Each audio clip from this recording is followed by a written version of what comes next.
I'm Wendy Rutledge, and this is Palm Beach TV, a production of the Palm Beach Civic Association.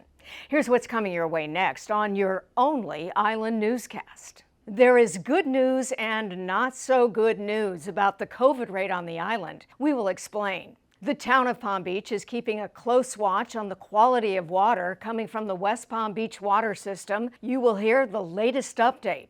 Despite all the progress, you're going to see a bit of a mess very soon in the Midtown area due to several phases of the undergrounding project converging in that area. You'll also be losing several of those free 2-hour parking spots along Worth Avenue. We'll tell you why. And in a move that is almost the polar opposite of defund the police, you will learn about a new program backed by a well-known private foundation aimed to provide our first responders with a level of support unparalleled in the country. These stories and much more coming up next on Palm Beach TV. In our 78th season, the Palm Beach Civic Association brings you Palm Beach TV, the island's only newscast. We're sponsored by the Fortin Foundation of Florida. Our mission is to inform town residents about the unique challenges of island life and to highlight the actions and achievements of our leaders and the dynamic people who live here. Now the news.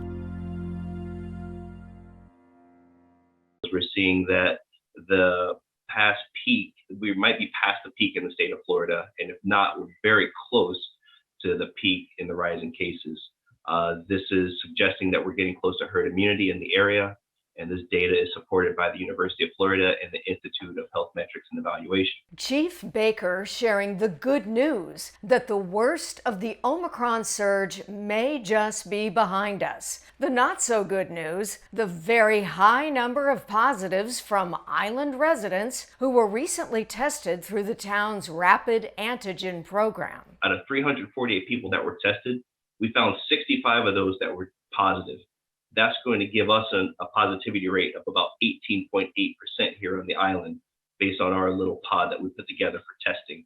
So it shows that we're better off than the region, but we're still not out of the woods as far as our positivity rate. 18% positivity among those tested by the town is indeed a lower number than the recent alarming 34% positivity in Palm Beach County. But Chief Baker acknowledged the 18% does not include those who tested at home, nor those who wrote their symptoms off as a cold and didn't test at all. So the real positivity on the island is undoubtedly higher. Still, that Omicron may have peaked in early January was a hopeful message. I'm hesitant to rush to judgment, but my gut reaction on this news is not very favorable.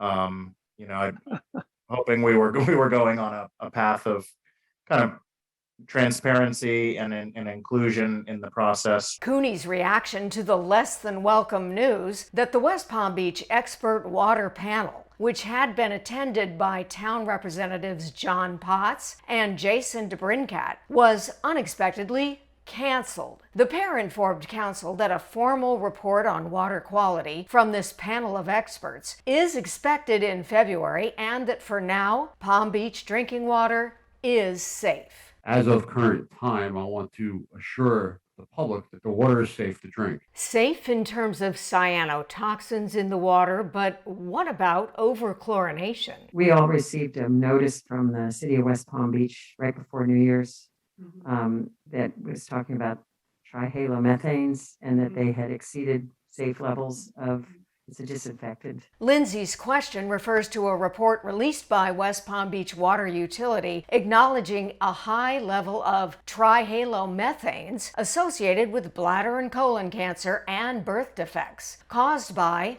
overchlorination of the water, a process employed by West Palm Beach to treat the cyanotoxins tainting the drinking water last May. It is, as we would say, a necessary evil because those systems that don't practice that and allow those bacteria to build up get an even worse problem. We will look for those findings from the expert water panel to bring to you next month. There are several phases all coming together in Midtown. It's going to be extraordinarily disruptive. The crews are very, very good at what they've done. We've kept the same crews on the island throughout this. So they've got a lot of experience. They know how to minimize it, but I can't emphasize enough, it is going to be disruptive in Midtown. Paul Brazil sounding a warning to residents to pack their patience next month as undergrounding work from 4 different phases upends roadways in the Midtown area. Town officials promising to be sensitive to the inconvenience of detours and lane closures whenever possible. A bright spot in the 10-year project, a light at the end of the tunnel. The entire program back on schedule and puts us back on to completing this program by year 2026. But the key thing is to get those employees off that street. To that end, council voted to turn 12 parking spaces on Worth Avenue to 30-minute parking, down from the current 2-hour parking. This may deter some employees who wouldn't be able to leave their job to move their cars every half hour and leave a few spots open for residents running quick errands. Our goal is to make sure that there is a space or two open, even during our busiest time on each block. So that customer, that resident, that visitor who is looking to park can pull in and park and not have to keep circling around the block. We think this retention program is truly transformational and perhaps the very first one in the United States. We will be able to deposit a percentage of their compensation each year, which will vest over 6 years and hopefully provide an added benefit. Palm Beach Police and Fire Foundation's new program to provide additional benefits to police and fire employees was unanimously embraced by members of the town council. This is additive and really ensures that we can continue to attract the very best and keep them here because there are reasons for them to stay. They love the people here. They're connected to the people here. We consider all of our employees family.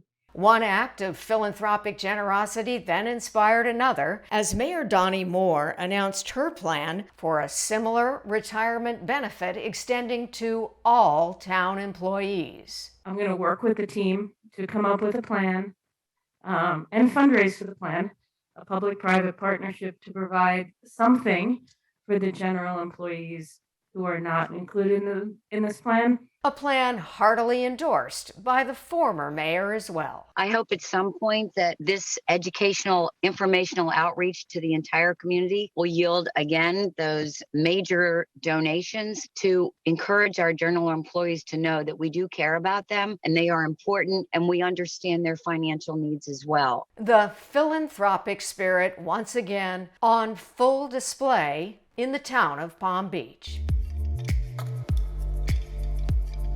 That is it for Palm Beach TV. As always, we thank you so much for watching. And don't forget to check out our brand new Sunday newscast. We'll see you next time right here on Palm Beach TV, made possible by the Palm Beach Civic Association and our viewers. Palm Beach TV is a production of the Palm Beach Civic Association.